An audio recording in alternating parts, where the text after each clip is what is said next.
Welcome back to Bible Talks on WBCM Radio. We're on part 28 of our series. Oh, wow, 28 already. I know, right? Time flies. It really does. And today we're diving deep into Genesis chapter 28. Now, if you're new to the show, we're all about exploring the Bible with young adults, kind of unpacking its wisdom and, how it applies to us today. Absolutely. So Genesis 28, a pretty pivotal chapter in Jacob's story. We've got a mysterious stairway to heaven. Ooh, mysterious. Right.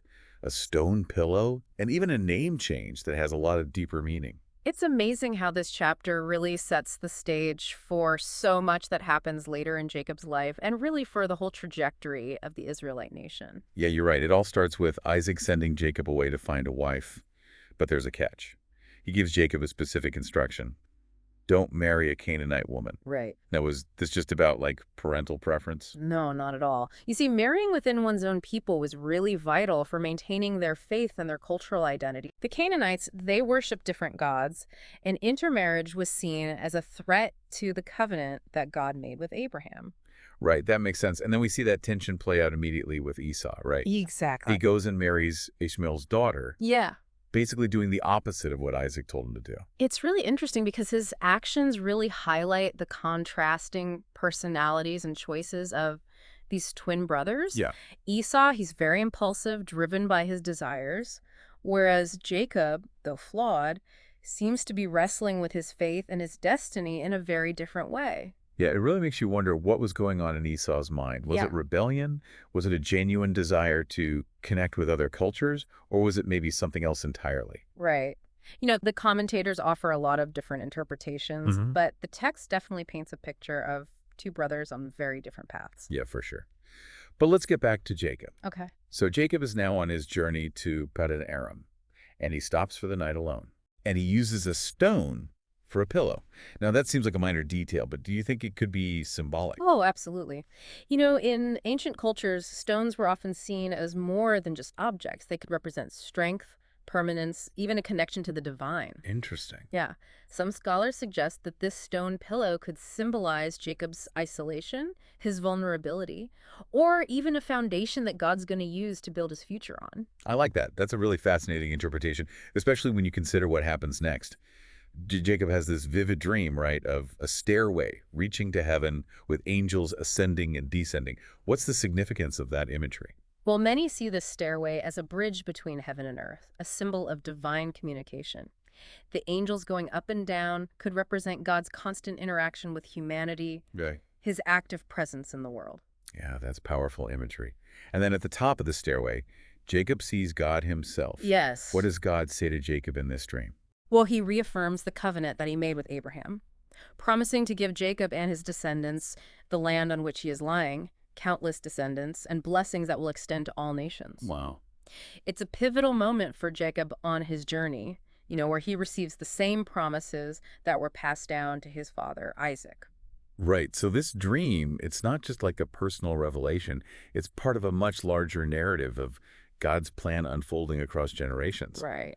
It's interesting how God seems to work in these stages. He does. Revealing his plan, little by little. Yeah. First to Abraham, then to Isaac, and now to Jacob. Right, and it really highlights the continuity of God's promises and the way he works through families and generations to accomplish his purposes. For sure. And it's also interesting to note that Jacob's dream takes place in a very specific location. Right. He wakes up and he's like, surely the Lord is in this place, and I was not aware of it.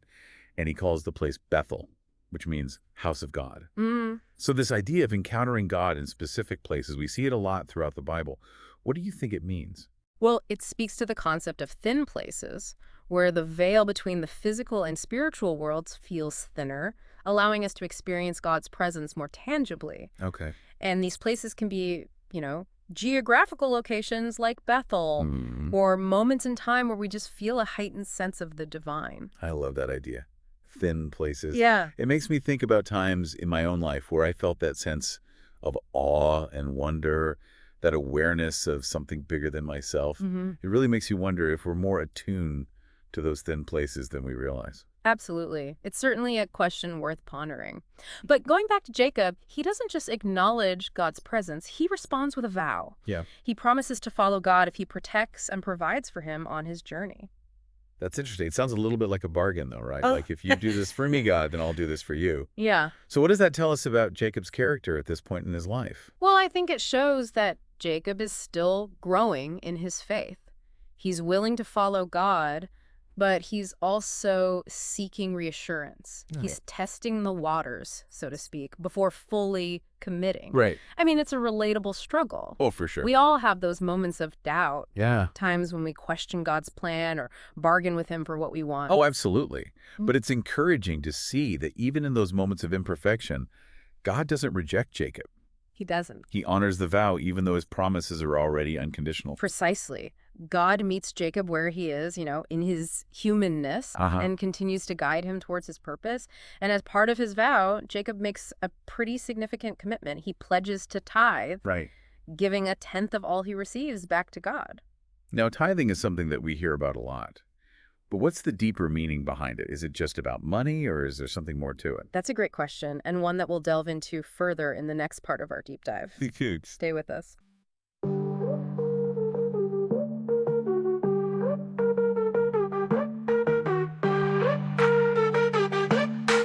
Radio WBCM.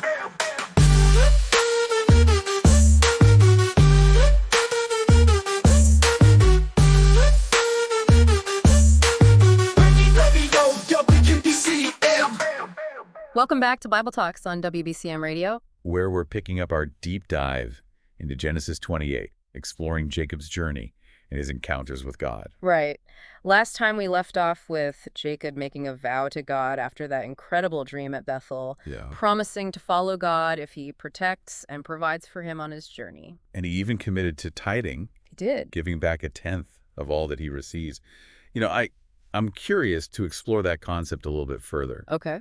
What's the significance of tithing in this context, and how's it viewed in Christian tradition?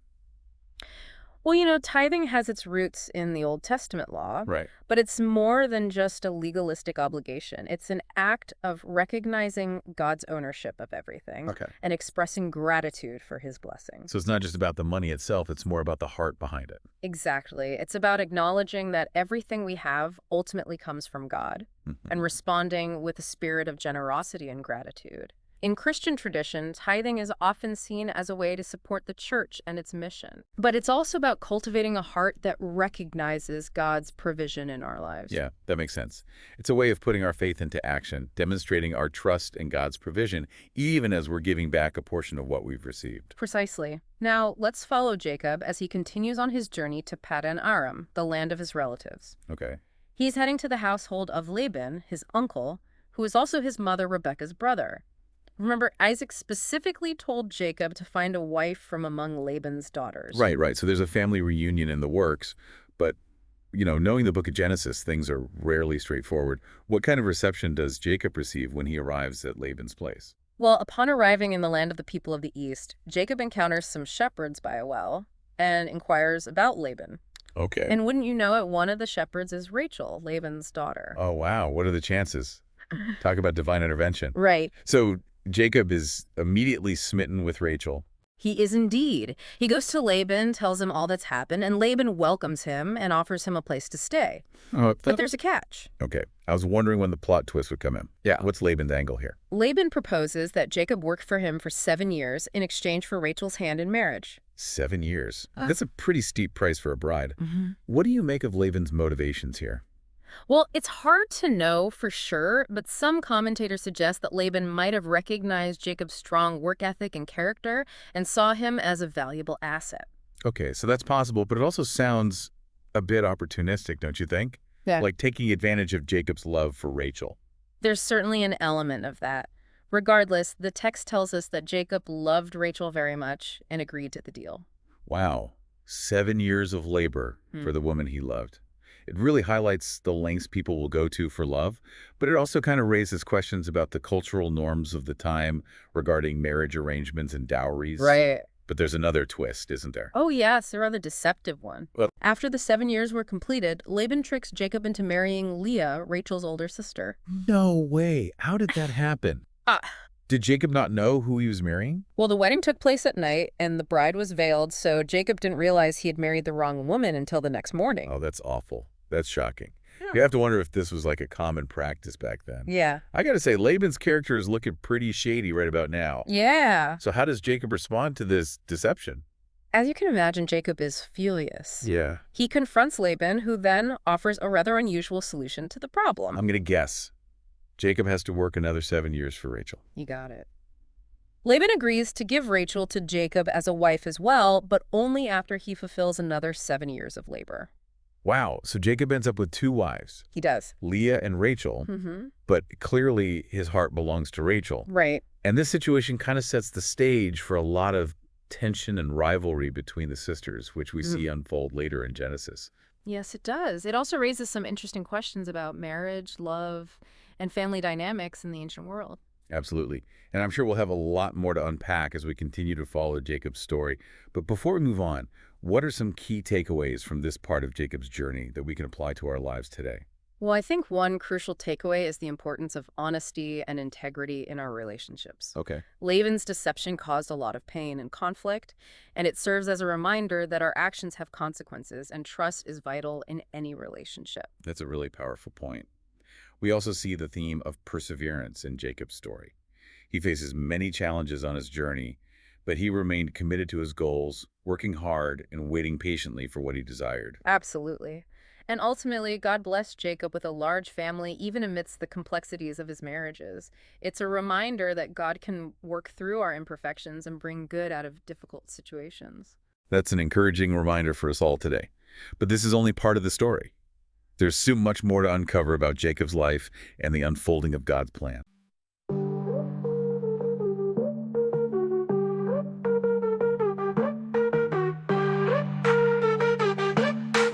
Radio WBCM.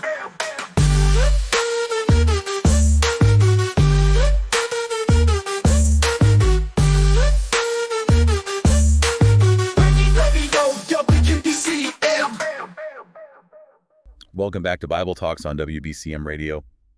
We're wrapping up our deep dive into Genesis 28, and wow, what a journey it's been with Jacob. It's been a whirlwind of events, hasn't it? It really has. From his father Isaac's instructions to, steer clear of those Canaanite women, to his dream at Bethel, and then that whole complicated situation with Laban and his daughters, Leah and Rachel. It's a story that's packed with ambition and love and deception, and ultimately God's faithfulness just weaving through it all. Right. It really highlights those complexities of the human experience, but also God's incredible grace and guidance. It does. And as we conclude this deep dive, I wanted to touch on something that stood out to me throughout this whole chapter, and it's how God's plan seems to unfold in stages, almost like a carefully orchestrated symphony. I see what you mean. First, we have the initial promise given to Abraham. Right. Then it's reaffirmed to Isaac, and now it's passed down to Jacob. It's like a relay race with each generation carrying the torch of God's covenant. That's a great analogy. Yeah. And with each generation, the details of God's plan, they become clearer, moving towards the ultimate fulfillment of his promise of salvation for all humanity.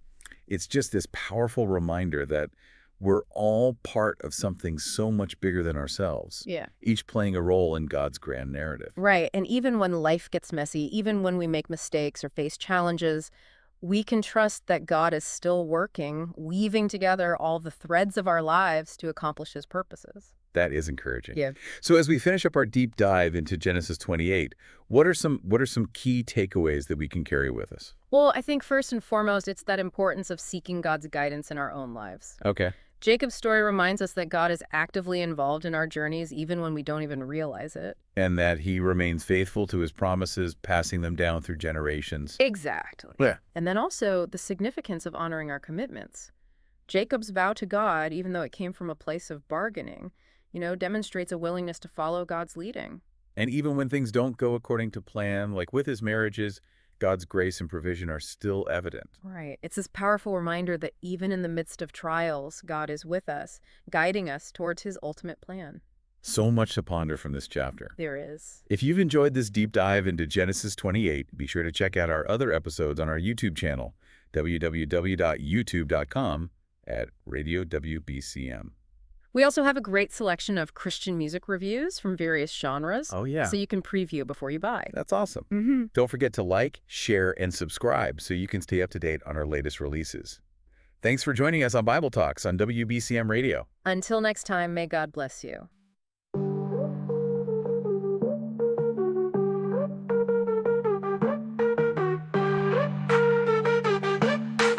Radio WBCM.